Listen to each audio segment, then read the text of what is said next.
اللهم صل وسلم وبارك على سيدنا محمد. لو قلتلك ان الكلام الجميل ده والقمر ده معمول والله العظيم من غير لبن ولا بيض ولا زبده ولا حتى سمنه ولا حتى لبن بودر، هتقولي لي الجمال ده كله معمول بايه يا سلوى؟ انا هقولك ان معمول بميه وشويه زيت من زيت التومين، والله العظيم زيت التومين بالظبط. بصي الازازه هتشوفيها بعينك، مش هقولك مثلا انا حطيت زيت من الغالي ولا لا، والله من زيت التومين. وعايزه اقولك طعمه خطير. هتيجي تقولي لي زيت التومين ريحته وحشه طعمه وحش؟ والله العظيم زي القمر وزي العسل، وما شاء الله بالميه من الحنفيه، ولا مغليه ولا دافيه ولا الكلام ده كله. الجمال القمر ده اللي بيتباع ب5 جنيه وب7 جنيه و10 جنيه في اماكن، على حسب الاماكن طبعا، من اول 7 جنيه و10 جنيه. ما شاء الله عملت 70 واحده، 70 واحده بشويه ميه ومعلقتين زيت تومين. يلا بينا. بصي بقى نعمل الكلام الجميل ده كله. عايزه اقولك الشوكولاته دي كانت ب10 جنيه والله. بصي بقى زيت التومين اهو، وكيس خميره. كل اللي انا عملته 3 معالق من الزيت، وكيس خميره، وكيسين فانيليا، تقدر تحطي كيس واحد من الفانيليا، وكمان 3 4 معالق من السكر. حلو كده. وسن رشه من الملح، ومعلقه صغيره من الخل. بس كده يا سلوى، بس كده. وطبعا 3 معالق من الزيت. قلبيهم كده ودوبيهم كويس جدا وحطيهم على جنب يا ست الكل. يلا بقى نجيب اعتدال معانا الطبق الجميل الاحمر معانا.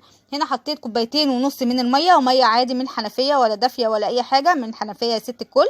هنا بقى جبنا اعتدال معانا الطبق الجميل اللي على طول المعتاد معانا بنعجن فيه.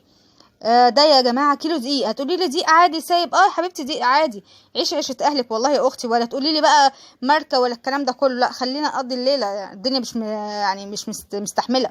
هنا بقى جيبي كيلو دقيق وحطيه على طول، وكمان نزلي عليه الماده السايله اللي احنا المواد السايله اللي احنا عملناها دي كلها، وقلبهم كويس جدا بقى. هنا لقيت العجينه سايله شويه، حطيت شويه تاني بيني وبينك، يعني تقريبا يعني على قد نص كوبايه ولا حاجه كده من الدقيق. وبعد كده عجنتها عجنه حلوه قوي بقى، اديتها بوكسات بقى. النفسيه كانت يعني عايزه شويه ضرب كده. وبعد كده عجنتها ودهنتها شويه زيت وسبتها تخمر مع نفسها. هتقولي لي ايه اللي انت بتعكيه ده يا سلوى؟ بتعملي ايه بالشوكولاته؟ بصي يا ست الكل، انا كان عندي شوكولاته ب10 جنيه، مش هتكفي. انا عايزه اقولك ان انا عملت 70 واحده. هتكفي ايه حته الشوكولاته الصغننه دي؟ عايزه اقولك ان انا سيحتها على حمام ميه، وما تحطلهاش اي حاجه. هي الشوكولاته كده حطيها في حمام ميه في طبق، وتحتها ميه، وسيبها تسيح مع نفسها. وبعد كده جبت صينيه ودهنتها نقطه من الزيت، نقطه بمعنى نقطه. يعني لو زاد الزيت منك في الصينيه، امسحيها بحته منديل ووزعيها زي ما انت شايفه كده، وحطيها 5 دقايق في التلاجة. مش هقولك في الفريزر، في التلاجة. وطلعيها واعمليها بالسكينه زي ما انت شايفه كده، هتطلع لك مكعبات صغيره زي ما انت شايفه كده، وكسري بقى منها. عايزه اقولك بصي بقى عملت الكميه الجميله دي كلها ب10 جنيه يا بنات. ب10 جنيه شوكولاته عملت 70 واحده. الفكره الجميله دي، بدل ما تيجي تمسكي القالب كده ولا الحته اللي انت جايباها ب10 جنيه، تقعدي تكسري فيها، نصها ترمي على الارض ونصها على الرخامه يا حبيبتي. بصي بقى، يعني لا لا لا، اعملي زي ما انا بقولك، هتوفري كتير. هنا بقى بصي الشكل طبعا اللي انا عاملاه. خدت جزء من العجينه وعملتها زي ما انت شايفه كده. طبعا ما شاء الله عملت بقى الحجم اللي انت عايزاه. انا ولا عملتها كبيره ولا صغيره، وسط. ليه؟ عشان اللي ياخد واحده يخلصها على كلها. وحطيت يا حبيبتي مكعب من الشوكولاته الصغير ده. وما شاء الله المكعب ده كان فيه البركه، الله اكبر والله العظيم. اهو يا ست الكل. ودهنتها كده، حطيتها قصدي دهنت الصينيه مسحه من الزيت. ورص بقى يا ست الكل. عايزه اقول لك عملت يجي 6 صواني، كل صينيه فيها يجي اكتر من 12 واحده. عايزه اقول لك والله عديتهم لقيتهم 70 واحده. اخر صينيه دي عملتها افتكرت جوزي في اخر لحظه، افتكرت ان هو ملوش في الشوكولاتات قوي، فبيحب الجبنه. رحت عملت له الصينيه الاخرانيه دي لوحده بقى، عملتها له بالجبنه.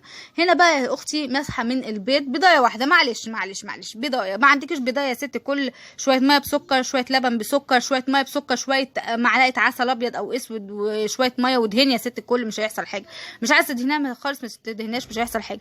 هنا بقى حطيتها في الفرن، والجمال والقمر ده كله طلع. وغطيها طبعا بعد ما تطلع. بص بقى طريه وفظيعه وتحفه. انا في نيتي ان انا كنت عايزه اغطسها وشها كلها في الشوكولاته، بس انا قلت كفايه شوكولاته من جوه بصراحه. رحت عملت خطوط كده، الحاجات اللي احنا هناكلها كده، حطيت خطوط كده تشكيليه كده، بس للتصوير. لكن هي والله ما محتاجه ده. ما شاء الله الحته الشوكولاته انا حطيتها من جوه دي، بسم الله ما شاء الله. عايزه بقى بصوا تعليقات وكلام زي السكر منكم كده، اني بحب كلامكم جدا، ولايك ودعوه حلوه بالله عليكم.